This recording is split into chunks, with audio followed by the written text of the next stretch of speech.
Ce même bruit, j'en peux plus, il me tue. J'entends, c'est un cauchemar, je pense. Bonjour Vincent. Bonjour Laurent. Merci d'être là une nouvelle fois pour préparer au mieux nos vacances en pleine forme. Je le disais, c'est vrai que la dernière fois, on a parlé de la trousse à pharmacie indispensable et à géométrie variable, bien sûr, selon la destination. On va parler d'un des bobos peut-être les plus fréquents quand on se jette dans l'eau pour se rafraîchir. C'est la fameuse otite. L'otite du baigneur. Exactement, l'otite du baigneur, effectivement, on a très régulièrement des patients qui viennent nous voir l'été pour une douleur d'oreille et souvent elle survient suite à un bain en mer ou à la piscine et c'est pour ça qu'on appelle ça l'otite du baigneur.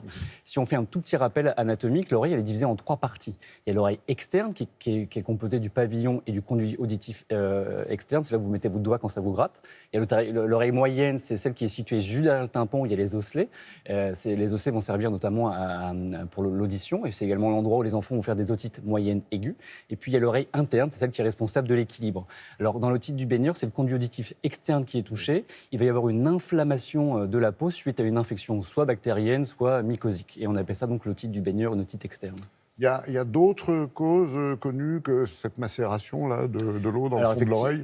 Effectivement, il y a la macération, il y a aussi les grattages intempestifs. À force de se gratter, on peut faire des portes d'entrée et favoriser le développement de germes. Vous pouvez aussi avoir des prothèses auriculaires pour les patients qui ont des malentendants. Si elles sont mal adaptées, elles peuvent un petit peu faire des lésions au niveau de l'oreille. Il peut y avoir des produits un peu irritants comme des bains, des bains moussants, des choses comme ça.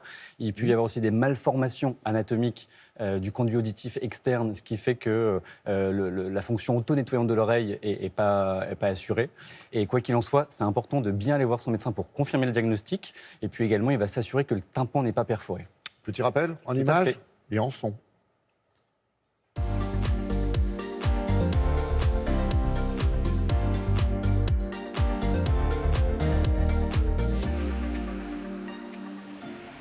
C'est les vacances, le temps des baignades. Après quelques sauts dans la piscine, dans le lac ou dans la mer, votre oreille commence à vous gratter. Elle vous fait mal et vous entendez un peu moins bien.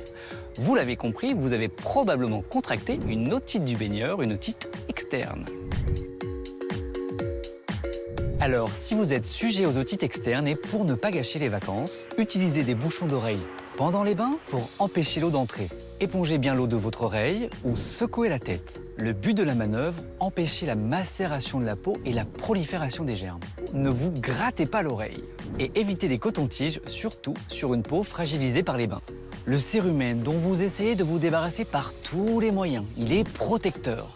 Il piège notamment les corps étrangers. Consultez votre médecin, il confirmera le diagnostic en palpant votre tragus, cette languette cartilagineuse, ou en vous tirant l'oreille. Et il recherchera une rougeur, un œdème, des sécrétions blanchâtres dans votre conduit auditif externe. En cas d'otite, il vous prescrira des gouttes antibiotiques si l'origine est bactérienne ou un antifongique si c'est un champignon, et du paracétamol pour la douleur. Alors en attendant le grand bain, prenez soin de vous.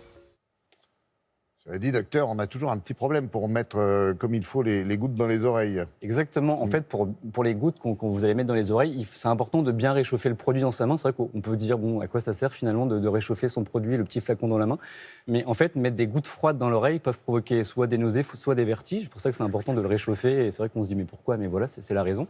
Et puis, au niveau de l'anatomie, quand on a plus de 3 ans et qu'on est un adulte ou un enfant de plus de 3 ans, lorsque vous allez mettre vos gouttes dans l'oreille, il vaut mieux tirer l'oreille en haut et en arrière. Le but, c'est d'ouvrir le conduit auditif et faciliter la descente des gouttes. Et quand on a moins de 3 ans, on tire vers le bas et en arrière. Et là aussi, ça favorise les gouttes, l'accès des gouttes jusqu'au conduit auditif externe. Ouais.